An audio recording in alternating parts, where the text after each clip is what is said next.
आता पाहूयात मोठ्या टॉप 9 बातम्या। हैदराबादमध्ये 126 माओवाद्यांचं सशस्त्र साठ्यासह मुख्यमंत्री रेवंत रेड्डींसमोर आत्मसमर्पण।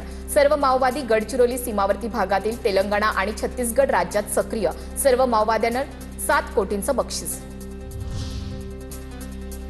जुन्नरच्या माणिकडोहमधील 20 बिबट्यांचे गुजरातमधल्या वनतारा केंद्रामध्ये स्थलांतर। माणिकडोह निवारण केंद्राची क्षमता 50 असल्यानं इतर बिबट्यांचं वनतारामध्ये स्थलांतर।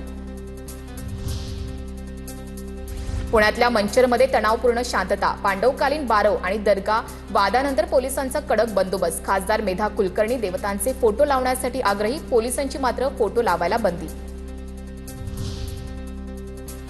महाराष्ट्र केसरी स्पर्धेच्या विजेत्याला यंदा टोयोटा फॉर्च्युनर तर महाराष्ट्र केसरीच्या उपविजेत्याला स्कॉर्पिओ गाडी बक्षीस म्हणून दिली जाणार। रामकृष्ण सातव पाटील आणि वाघोली ग्रामस्थांकडून महाराष्ट्र केसरी स्पर्धेचं आयोजन।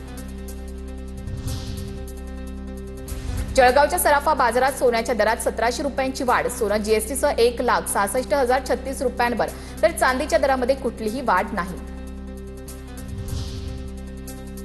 महादेव मुंडे हत्या प्रकरणातील नार्को टेस्टचे रिपोर्ट गोपनीय ठेवण्यात आलेत। अहवालाबाबत कुणालाही माहिती दिलेली नाही। अफवांवर विश्वास न ठेवण्याचे विशेष तपास अधिकाऱ्यांचं आवाहन।